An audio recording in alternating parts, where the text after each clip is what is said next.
umubyinnyi wamamaye cyane witwa Jojo Blaze. Uyu wundi mubona yitwa Divine Uwa, nawe akaba ari umubyinnyi wamamaye cyane. Aba bose bano ni ababyinnyi. Iki gihe cyangwa se uyu munsi bari bagikundana, gusa uyu munsi wa none baje gutandukana. Menya impamvu yatumye batandukana, kandi umenye n'impamvu Jojo Blaze agarutse ku ifoto cyangwa se ku biganiro witwa Divine Uwa yakoreye kuri MI Empire avuga ati: Kiss Daniel yaranteruye cyane, uno muhanzi wo muri Nigeria numva rwose ibitekerezo byigiriye ahandi. Hari hashize iminsi itari myinshi bivuga ko uwitwa Jojo Blaze ndetse na Divine Uwa bamaze gutandukana ku bintu bimwe na bimwe bagiye batumvikanaho. Ibyo rero byaje gutuma buri muntu acuka.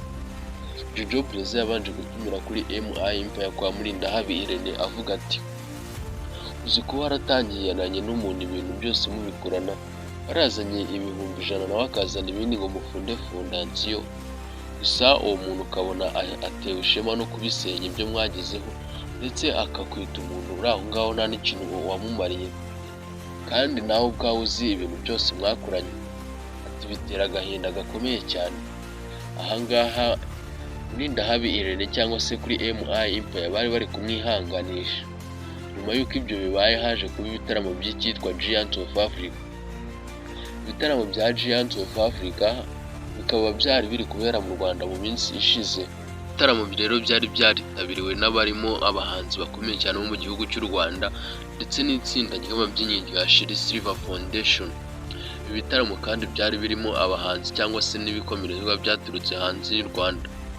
Hakaba harimo n'abahanzi bo muri Nigeria, uwo twakibandaho cyane ni nka Kiss Daniel ndetse na Irasta. Aha rero hagiye haberamo ibikorwa byinshi cyane, ndetse hagenda haba performance zitandukanye haba kuri Sheri Silver Foundation no kuri aba bakomerezwa cyangwa se bano bahanzi bose bagiye baturuka hanze. Uwitwa Divine Uwa nk'umubyinnyi nawe kandi yaje guperforminga muri bino bitaramo bya Giant of Africa, bityo aza guterurwa cyangwa se aza guhura n'uwitwa Kiss Daniel ku rubyiniro maze aza kumuterura. Uyu mwana bibonye uwitwa Divine Uwa kuri MI Empire yavuga ati: rwose baranyiteruriye ngewe ubwanjye numva ubwenge cyangwa se intekerezo zanjye zigiriye ahandi. Avuga ati abantu b'Abanya-Nigeria rwose ni beza cyane, ikindi kandi baba bafite n'amafaranga. Niko kugaruka kuri Jojo Blaze avuga ati ureke udusore tudafite amafaranga. Atangira kugenda amuvuga ibintu bitari byiza, gusa nta niyeruye ngo avuge ngo ni Jojo Blaze. Akomeje kugenda amushinja avuga ati nta by'ikigenda, nta gukorana na wahuye n'Abanya-Nigeria, ntiwakorana n'udusore tudafite amafaranga rwose. Ibyo biza gutuma rero Jojo Blaze cyangwa se n'abazi ibya Divine Uwa na Jojo Blaze bamenya ibyo ari kuvuga cyangwa se ari kuganisha. Byagaragariye buri muntu wese ufite ubwenge ko rwose Divine Uwa udusore yari kuvuga tudafite amafaranga nta byatwo ari Jojo Blaze. Jojo Blaze we akivugira ati ibyabaye byarabaye kandi nta n'ikintu nabirenzaho. Habayeho gutandukana gukomeye cyane. Ikintu nyamukuru rero kiri muri ino nkuru ni uko Jojo Blaze akomeza kugenda abwira Divine Uwa ati twaratandukanye rwose, ntabwo tukiri kumwe, nta nubwo nyikorana nawe, nta naho nyihuriye nawe. Umuntu wese yamaze gufata ubuzima bwe kandi atangiye kubona ibara n'irange ry'ubuzima bwe.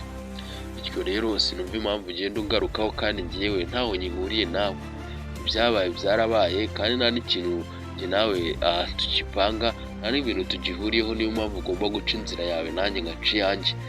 Akaba ari nayo mpamvu ugomba kumvisa ukambira mu buzima. Jojo Blaze ati nihanganiye ibikomere bikomeye cyane, nihanganira agahinda wanteye n'umubabaro, gusa ariko ubu ngubu nanjye natangiye kujya mu buzima bundi bushya.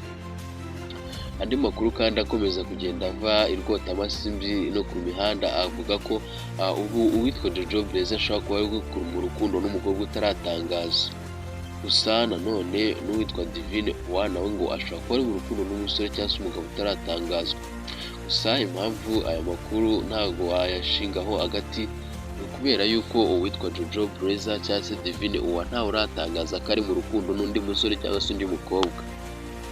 Ibyo gusa ikintu cya nyamukuru kibigaragaza ni uko uwitwa Jojo Blaze avuga ati nk'uwaye gasopo ntuzongere kuvugaho, ntuzongere no gutera komantere zingendaho cyangwa se zindebaho, kubera ko natangiye gufata ubuzima bwanjye kandi nanjye namaze kubona ibara ry'ubuzima bwanjye.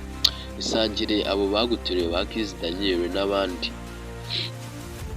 Ibi ngibi akaba yarabibwiye Divine Uwa nyuma y'uko yakoze ikiganiro kwa Mulindahabi Irene cyangwa se kwa MI Info, yavuga ati nta kigenda cy'uduhungu tudafite amafaranga, tandukana n'abahungu badafite amafaranga, baranteruye abanya-Nigeria numva intekerezo zigiye ahandi. Wibutsa iyo uriho Ndereza TV Media, ngewe uri kukugezayo iki kiganiro Ndereza, kora subscribe, like, share na comment kugira ngo tuzabane n'ubundi biganiro by'ubutaha. Mugire ibihe byiza kandi Imana ibarinde.